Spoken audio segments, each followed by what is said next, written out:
بسم اللہ الرحمن الرحیم۔ الحمد للہ رب العالمین، والصلاۃ والسلام علی سید المرسلین وخاتم النبیین، اما بعد۔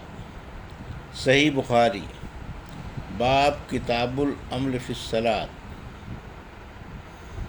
حدیث نمبر 1205، اردو ترجمہ۔ جو شخص نماز میں الٹے پاؤں پیچھے سرک جائے یا آگے بڑھ جائے کسی حادثے کی وجہ سے تو نماز فاسد نہ ہوگی۔ سہل بن سعد رضی اللہ عنہ نے یہ نبی کریم صلی اللہ علیہ وسلم سے نقل کیا ہے۔ ہم سے بشر بن محمد نے بیان کیا، انہیں امام عبداللہ بن مبارک نے خبر دی، کہا کہ ہم سے یونس نے بیان کیا، ان سے زہری نے بیان کیا کہ مجھے انس بن مالک رضی اللہ عنہ نے خبر دی کہ پیر کے روز مسلمان سیدنا ابوبکر صدیق رضی اللہ عنہ کی اختتام فجر کی نماز پڑھ رہے تھے کہ اچانک نبی کریم صلی اللہ علیہ وسلم حضرت عائشہ رضی اللہ عنہ کے حجرے کا پردہ ہٹائے ہوئے دکھائی دیے۔ آپ صلی اللہ علیہ وسلم کھل کر مسکرا دیے۔ ابوبکر رضی اللہ عنہ الٹے پاؤں پیچھے ہٹے۔ انہوں نے سمجھا کہ نبی کریم صلی اللہ علیہ وسلم نماز کے لیے تشریف لائیں گے، اور مسلمان نبی کریم صلی اللہ علیہ وسلم کو دیکھ کر اس درجے خوش ہوئے کہ نماز ہی توڑ ڈالنے کا ارادہ کر لیا، لیکن حضور صلی اللہ علیہ وسلم نے ہاتھ کے اشارے سے ہدایت کی کہ نماز پوری کرو۔ پھر آپ صلی اللہ علیہ وسلم نے پردہ ڈال دیا اور حجرے میں تشریف لے گئے۔ پھر اسی دن آپ نے انتقال فرمایا۔ حدیث نمبر 1206، اردو ترجمہ۔ اگر کوئی نماز پڑھ رہا ہو اور اس کی ماں اس کو بلائے تو کیا کرے؟ اور لیث بن سعد نے کہا کہ مجھ سے جعفر بن ربیعہ نے بیان کیا، ان سے عبد الرحمن بن حرمزہ ارج نے کہ حضرت ابو ہریرہ رضی اللہ عنہ نے بیان کیا کہ نبی کریم صلی اللہ علیہ وسلم نے فرمایا، بنی اسرائیل کی ایک عورت نے اپنے بیٹے کو پکارا، اس وقت وہ عبادت خانے میں تھا۔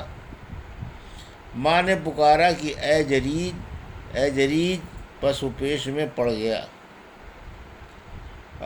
اور دل میں کہنے لگا کہ اے اللہ، میں اب ماں کو دیکھوں یا نماز کو؟ پھر ماں نے پکارا اے جریج، وہ اب بھی اسی پس و پیش میں تھا کہ اے اللہ، میری ماں اور میری نماز، میری ماں اور میری نماز۔ آخر ماں نے تنگ ہو کر بددعا کی، اے اللہ، جریج کو موت نہ آئے جب تک وہ فاحشہ عورت کا چہرہ نہ دیکھ لے۔ جریج کی عبادت گاہ کے قریب ایک چرانے والی آیا کرتی تھی جو بکریاں چراتی تھی۔ اتفاق سے اس کے ہاں بچہ پیدا ہوا۔ لوگوں نے پوچھا، یہ کس کا بچہ ہے؟ اس نے کہا کہ جریج کا ہے۔ وہ ایک مرتبہ اپنی عبادت گاہ سے نکل کر میرے پاس رہا تھا۔ جریج نے پوچھا کہ وہ عورت کون ہے جس نے مجھ پر تہمت لگائی ہے کہ اس کا بچہ مجھ سے ہے؟ عورت بچے کو لے آئی تو انہوں نے بچے سے پوچھا کہ بچے تمہارا باپ کون ہے؟ بچہ بول پڑا کہ ایک بکری چرانے والا گزرا، ایک بکری چرانے والا گڑریا میرا باپ ہے۔ حدیث نمبر 1207، اردو ترجمہ۔ نماز میں کنکری اٹھانا کیسا ہے؟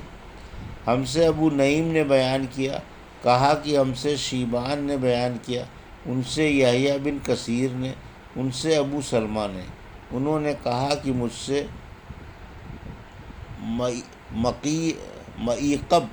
مئیقیب بن ابی طلحہ صحابی نے بیان کیا کہ رسول اللہ صلی اللہ علیہ وسلم نے ایک شخص سے جو ہر مرتبہ سجدہ کرتے ہوئے کنکریاں برابر کرتا تھا فرمایا، اگر ایسا کرنا ہے تو صرف ایک ہی بار کر۔ حدیث نمبر 1208، اردو ترجمہ۔ نماز میں سجدے کے لیے کپڑا بچھانا کیسا ہے؟ ہم سے مسدد نے بیان کیا، کہا کہ ہم سے بشر بن مفضل نے بیان کیا کہا کہ ہم سے غالب بن قطان نے بیان کیا، ان سے بکر بن عبداللہ مزنی نے، اور ان سے سیدنا انس بن مالک رضی اللہ عنہ نے کہ ہم سخت گرمیوں میں جب نبی کریم صلی اللہ علیہ وسلم کے ساتھ نماز پڑھتے اور چہرے کو زمین پر پوری طرح رکھنا مشکل ہو جاتا تو اپنا کپڑا بچھا کر اس پر سجدہ کیا کرتے تھے۔ حدیث نمبر 1209، نماز میں کون کون سے کام درست ہیں؟ ہم سے عبداللہ بن مسلمہ قعنبی نے بیان کیا، کہا کہ ہم سے امام مالک رحمۃ اللہ علیہ نے بیان کیا، ان سے ابو نصر سالم بن ابی امیہ نے، ان سے ابو سلمہ بن عبد الرحمن نے، اور ان سے عائشہ رضی اللہ عنہا نے فرمایا، میں اپنا پاؤں نبی کریم صلی اللہ علیہ وسلم کے سامنے پھیلا لیتی تھی اور آپ نماز پڑھتے ہوتے۔ جب آپ صلی اللہ علیہ وسلم سجدہ کرنے لگتے تو آپ مجھے ہاتھ لگاتے، میں پاؤں سمیٹ لیتی، پھر جب آپ صلی اللہ علیہ وسلم کھڑے ہو جاتے تو میں پھر پھیلا لیتی۔ حدیث نمبر 1210، اردو ترجمہ۔ ہم سے محمود بن غیلان نے بیان کیا، کہا کہ ہم سے شبابہ نے بیان کیا، کہا کہ ہم سے شعبہ نے بیان کیا، ان سے محمد بن زیاد نے بیان کیا، ان سے ابو ہریرہ رضی اللہ عنہ نے نبی کریم صلی اللہ علیہ وسلم سے کہ آپ صلی اللہ علیہ وسلم نے ایک مرتبہ ایک نماز پڑھی، پھر فرمایا میرے سامنے ایک شیطان آ گیا اور کوشش کرنے لگا کہ میری نماز توڑ دے، لیکن اللہ تعالیٰ نے اس کو میرے قابو میں کر دیا۔ میں نے اس کا گلا گھونٹا یا اس کو دھکیل دیا، آخر میں میرا ارادہ ہوا کہ اسے مسجد کے ایک ستون سے باندھ دوں، اور جب صبح ہو تو تم بھی دیکھو، لیکن مجھے سلیمان علیہ السلام کی دعا یاد آ گئی، اے اللہ مجھے ایسی سلطنت عطا کرنا جو میرے بعد کسی اور کو نہ ملے، اس لیے میں نے اسے چھوڑ دیا، اور اللہ تعالیٰ نے اسے ذلت کے ساتھ بھگا دیا۔ اس کے بعد نظر بن شمیل نے کہا کہ ذاتہ زال سے ہے، جس کے معنی ہے کہ میں نے اس کا گلا گھونٹ دیا، اور دعتا اللہ تعالیٰ کے اس قول سے لیا گیا ہے۔ یوم یدعون، جس کے معنی ہے قیامت کے دن، وہ دوزخ کی طرف دھکیلے جائیں گے۔ درست پہلا ہی لفظ ہے، البتہ شعبہ نے اسی طرح عین اور تا کی تشدید کے ساتھ بیان کیا ہے۔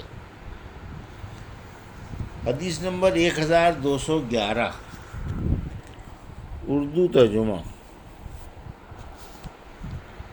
اگر آدمی نماز میں ہو اور اس کا جانور بھاگ پڑے، اور قتادہ نے کہا کہ اگر کسی کا کپڑا چور لے بھاگے تو اس کے پیچھے دوڑے اور نماز چھوڑ دے۔ ہم سے آدم بن ابی ایاس نے بیان کیا، کہا کہ ہم سے شعبہ نے بیان کیا، ان سے ازرق بن قیس نے بیان کیا، کہا کہ ہم اہواز میں، جو کئی بستیاں ہیں بصرہ اور ایران کے بیچ میں، خارجیوں سے جنگ کر رہے تھے۔ ایک بار میں نہر کے کنارے بیٹھا تھا، اتنے میں ایک شخص ابو برزہ صحابی آیا اور نماز پڑھنے لگا۔ کیا دیکھتا ہوں کہ ان کے گھوڑے کی لگام ان کے ہاتھ میں ہے۔ اچانک گھوڑا ان سے چھوٹ کر بھاگنے لگا تو وہ بھی اس کا پیچھا کرنے لگے۔ شعبہ نے کہا، یہ ابو برزہ اسلمی رضی اللہ عنہ تھے۔ یہ دیکھ کر خوارج میں سے ایک شخص کہنے لگا، اے اللہ اس شیخ کا ناش کر۔ جب وہ شیخ واپس لوٹے تو فرمایا، میں نے تمہاری باتیں سن لی ہیں، اور تم کیا چیز ہو؟ میں نے رسول اللہ صلی اللہ علیہ وسلم کے ساتھ 6 یا 7 یا 8 جہادوں میں شرکت کی ہے، اور میں نے آپ صلی اللہ علیہ وسلم کی آسانیوں کو دیکھا ہے، اس لیے مجھے یہ اچھا معلوم ہوا کہ اپنا گھوڑا ساتھ لے کر لوٹوں، نہ کہ اس کو چھوڑ دوں، وہ جہاں چاہے چل دے اور میں تکلیف اٹھاؤں۔ حدیث نمبر 1212، اردو ترجمہ۔ ہم سے محمد بن مقاتل نے بیان کیا، کہا کہ ہم کو عبداللہ بن مبارک نے خبر دی، کہا کہ ہم کو یونس نے خبر دی، انہیں زہری نے ان سے عروہ نے بیان کیا کہ حضرت عائشہ رضی اللہ عنہا نے بتلایا کہ جب سورج گرہن لگا تو نبی کریم صلی اللہ علیہ وسلم نماز کے لیے کھڑے ہوئے اور ایک لمبی صورت پڑھی، پھر رکوع کیا اور بہت لمبا رکوع کیا، پھر سر اٹھایا، اس کے بعد دوسری صورت شروع کر دی، پھر رکوع کیا اور رکوع پورا کر کے اس رکعت کو ختم کیا اور سجدے میں گئے، پھر دوسری رکعت میں بھی آپ صلی اللہ علیہ وسلم نے اسی طرح کیا۔ نماز سے فارغ ہو کر آپ نے فرمایا، سورج اور چاند اللہ کی نشانیوں میں سے دو نشانیاں ہیں، اس لیے جب تم ان میں گرہن دیکھو تو نماز شروع کر دو جب تک کہ یہ صاف ہو جائے، اور دیکھو میں نے اپنی اسی جگہ سے ان تمام چیزوں کو دیکھ لیا ہے جن کا مجھ سے وعدہ ہے، یہاں تک کہ میں نے یہ بھی دیکھا کہ میں جنت کا ایک خوشہ لینا چاہتا ہوں۔ ابھی تم لوگوں نے دیکھا ہوگا کہ میں آگے بڑھنے لگا تھا اور میں نے دوزخ بھی دیکھی، اس حالت میں کہ بعض آگ کو کھائے جا رہی تھی۔ تم لوگوں نے دیکھا ہوگا کہ جہنم کے اس ہولناک منظر کو دیکھ کر میں پیچھے ہٹ گیا تھا۔ میں نے جہنم کے اندر عمر بن لہی کو دیکھا، یہ وہ شخص ہے جس نے سانڑ کی رسم عرب میں جاری کی تھی۔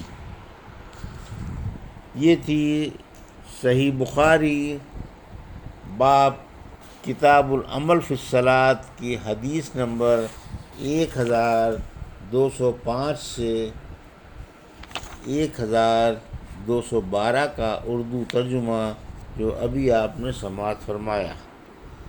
اللہ سے دعا ہے کہ اللہ ہمیں ان حدیثوں کی صحیح سمجھ عطا فرما اور ان پر عمل کرنے کی توفیق عطا فرما، آمین یا رب العالمین۔